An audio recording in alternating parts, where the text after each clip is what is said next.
So hey guys, how are you doing? Hopefully you're doing well. So it's been a few days since we've been home from the hospital, but I think when we were there, I wanted to vlog and I wanted to capture what the process of having a baby during a pandemic was, compared to say our experience 4 years ago with our firstborn. So I don't want to drag this too much longer, so let's see how it went.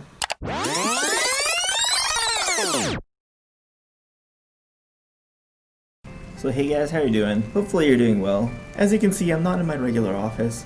I'm somewhere kind of exciting, but kind of nerve-wracking at the same time. Today, well, I don't know if it's today or tomorrow, technically, but yeah, we're going to be adding another one to the family. So I just thought, I don't know if many people will be experiencing having a baby during COVID times or during a pandemic, so I thought I might as well walk you through it. So far, all we've done today was we were told that we were on standby for a C-section. Is that too much information? And that's exactly what we were doing. I still went to work and ended up finishing my day, although I was expecting to, take a half day or something like that. But so I finished my day, but honestly, we weren't really sure that we would even get called in today. But lo and behold, get a call right after I finished work actually, and we were told to come in like about 6:30 or something like that. So definitely a different experience from our first time where we didn't know what was going on. There were, we had no times, no expectations. I didn't even read that what to expect when you're expecting books, so it was all freestyle. This is still technically freestyle, but hopefully I can rely on some previous knowledge if I can drop on that. But so after I got the call, I just prepared a little bit. We got here right on time, and all we've done so far was register. Waited around for a couple more hours, and finally we landed this room, which is kind of similar to the last room we were in before, if I remember that right. But we didn't actually stay in that room, right? We just switched rooms after we delivered, so I don't know if that's going to be happening again. Hopefully not. That brings us to where we are now, just in this room, chilling out. We actually met with a doctor, super young. Side story, I was actually out. I met him before he came in to talk to us, not realizing he was the doctor. Went out to get ice water, and he was there trying to help, even though he didn't really know exactly what the procedures were for getting water because of COVID times. So essentially, we can't go get it ourselves anymore. We have to ask the nurses or the staff here to assist us with that, just to prevent, the infection and all that. You should know that by now. But that's about it. What time is it right now? 9:35. We were told to come in at 6:30, so it's already been a few hours, but I don't think we're expected to get in for a C-section before midnight earliest. So I'm thinking it's probably sometime between midnight and 7 a.m. So that's going to be a little difficult, especially for the wife over there. She hasn't been eating all day, so I could see why if she's a little bit cranky, which she's not. So yeah, it's just a waiting game now. So we'll check in when something else happens. I'm pretty sure I'm not going to be able to record when we're actually getting the C-section done or any part of it, but I will bring my camera in. I was told that I could take pictures, and I don't think this time I can hand it off to the staff for them to take pictures of us, so it's going to be selfies. That's totally fine. Okay, so I guess it's time for a wardrobe change, but no, it doesn't mean that we're going for the C-section right now. They just kind of suggested for me to change just in case. I think it's still going to be slated for midnight or after that, but the sooner the better. That would be great. I don't know, scrubs are like pajamas anyway, so if I'm going to get a little bit of sleep, or we're going to get a little bit of sleep, yeah, might as well be in pajamas. Otherwise, they did some blood work, they did a urine dip, they measured the baby, like the baby bump, I guess. We listened to the fetal heart rate. Everything seems okay so far. So yeah, that's really it. It's still just a waiting game. But I did want to say one thing. While we were waiting to get in, actually, we were seeing quite a few people questioning the one visitor policy. And if you don't know, at least on this unit, you're allowed one visitor, but that visitor has to stay the same you can't switch out with different people. Just respect that. That's all. Just understand. It's the times that we're in. That's really it. So the funniest question that we overheard was, could you tell me why only one visitor is allowed and you can't switch? I mean, look around. Like we have a pandemic going on. So just respect that. I'm sure all the staff would appreciate it, and everybody else as well. Another one we overheard was like, the dad had to take care of his kid. Nobody could really watch the kid, so he was wondering if he could bring him. Fortunately, that's not okay. Yeah, that's kind of a sucky situation, but yeah, there's a lot of vulnerable babies here in this unit, so yeah, we gotta think of them first, unfortunately. So. Alrighty, so it looks like we're going to be heading into the OR soon. They're just going to come in and get us prepped and ready, so yeah, it's just past midnight, 12:15 now, so hopefully this doesn't take too long, but yeah, kind of exciting, but we're both pretty tired. Alright, so she's right in there, and I'm just waiting for them to get ready, then we're gonna go.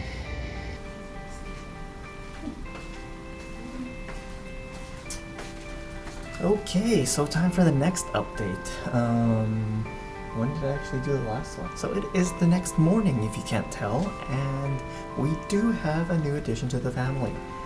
The only thing is, she's trying to, well, we're trying to get food into her, but she's being a little bit sleepy right now. That's okay. Mommy is going to keep trying, but just to get you all caught up, I think last I left off was we were waiting for Mommy to get prepped in the OR. I was waiting for them to bring me in. Before that happened, actually, yeah, there was an interesting disagreement on what was happening. Essentially, it looked like for a moment that we might not actually be proceeding with a C-section until maybe like Tuesday after the long weekend. Thankfully, we ended up going through with it, and yeah, I think it went pretty well actually.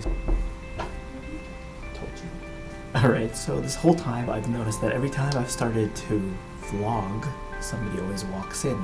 We've been actually been waiting for one of the nurses, actually the nursing student, to come back and help Mommy into the washroom just for the first mobilization. So I decided, you know what, I'm gonna start vlogging because somebody's gonna walk in, and sure enough, happened. But back to filling you in, I can happily say that I think everything went pretty well, and baby so far is looking pretty good. After all that happened, we went into the recovery room.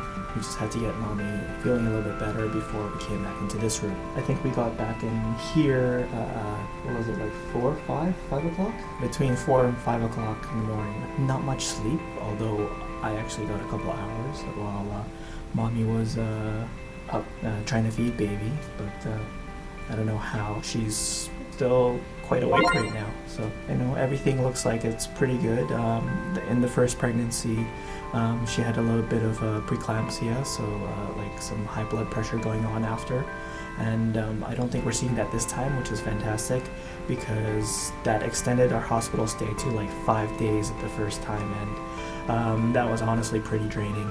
Actually, another thing we can comment on is this whole, again, going back to this whole COVID thing and having a baby during this time. It's interesting because there are no visitors. It's only me that can be here, and we can't even swap visitors. It's kind of nice, to be honest, because it can definitely be overwhelming having a lot of visitors come in.